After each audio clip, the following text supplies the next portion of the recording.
जी माशाल्लाह, तुम किसी से क्या डरोगे?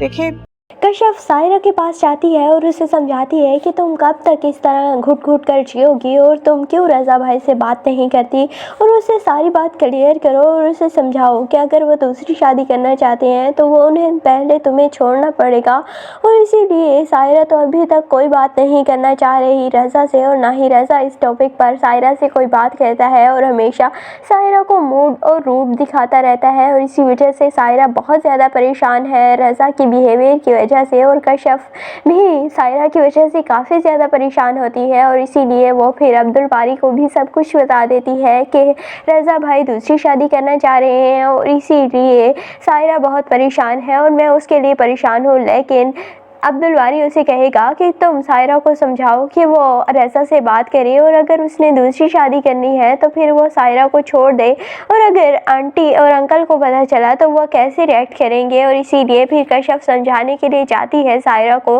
लेकिन सायरा कहेगी कि तुमने अम्मी अबू को नहीं बताना अभी रज़ा के बारे में, और अभी तो सायरा को भी नहीं पता कि रज़ा दूसरी शादी कर चुके हैं। लेकिन बहुत जल्द सायरा पर ये भी राज फाश हो ही जाएगा कि रज़ा ने दूसरी शादी कर भी ली है, और उसकी दूसरी बीवी बहुत ज़्यादा चालाक है और रज़ा को हमेशा अपने आईने में उतारने की कोशिश करती रहती है और कहती है कि मैं बहुत खुश नसीब हूँ कि आप मेरे शौहर हैं। और सायरा भी तो आप पर फ़ख्र करती होगी कि आप उसके शौहर हैं। तो रज़ा कहता है कि नहीं सायरा तो मुझसे हमेशा तंग रहती है, रूड बिहेव करती है मेरे साथ, और रज़ा को भी अब वही अच्छी लगने लगेगी क्योंकि वो मस्का लगाती है, तो इसीलिए अब वो सायरा की तरफ कभी भी वापस नहीं आएगा। लेकिन जब वो लड़की धोखा देकर जाएगी रज़ा को तो तब उसकी अकल ठिकाने आएगी कि सायरा उसके लिए कितनी अच्छी थी, कितनी उसकी खिदमत करती थी और कभी कुछ कहती ही नहीं थी। लेकिन इस लड़की ने तो एक तो नाको चनो चुबाएगी, दूसरी जाने ब्लैकमेल करके रज़ा से काफ़ी ज़्यादा दौलत भी ऐंठ लेगी, और अभी तक इसीलिए तो वो रज़ा के घर वालों को नहीं बताना चाह रही कि रज़ा दूसरी शादी कर चुका है, क्योंकि इसी बात पर भी वो ब्लैकमेल करती रहेगी रज़ा को कि तुम मुझसे इतनी प्रॉपर्टी दो, इतनी दौलत दो, और ये न रज़ा देता भी रहेगा क्योंकि उसके वालिदैन बहुत सख्त हैं और रज़ा पर बहुत सख्ती करेंगे इसके बाद, और इसीलिए वो चाहेगा कि उसके वालिदैन को ये ख़बर ना ही मिले, और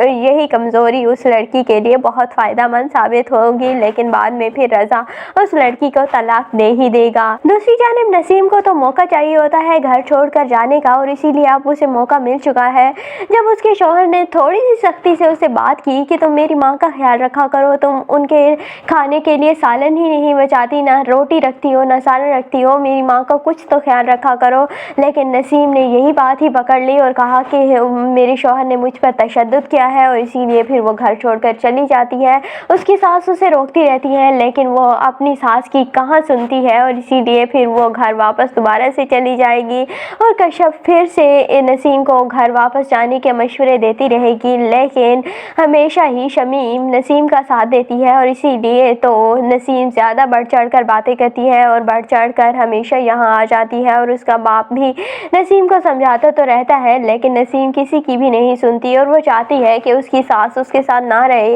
हालांकि बहुत ही गलत बात है, उसकी सास एक अकेली है, हालांकि वो सारे किचन का काम हर काम कर देती हैं उसे, उसके बावजूद भी नसीम को अपनी सास का वजूद बहुत ज़्यादा खटकता है। और बहुत ही जल्द नसीम पर भी ये वक्त आ ही जाएगा और मकाफ़ात अमल तो होता है, और फिर नसीम को एहसास होगा कि जो उसने अपनी सास के साथ किया था आज वही उसके साथ हो रहा है, और हो सकता है कि उसका शौहर उसे तलाक देकर बच्ची अपने पास ही रख ले और फिर वो अपनी बच्ची के लिए तड़पती रहे। तो आपको क्या लगता है कमेंट सेक्शन में अपनी कीमती राय का ज़रूर इजहार कीजिएगा, और अगर वीडियो अच्छी लगे तो वीडियो को लाइक और चैनल को सब्सक्राइब करना बिल्कुल भी मत भूलिएगा।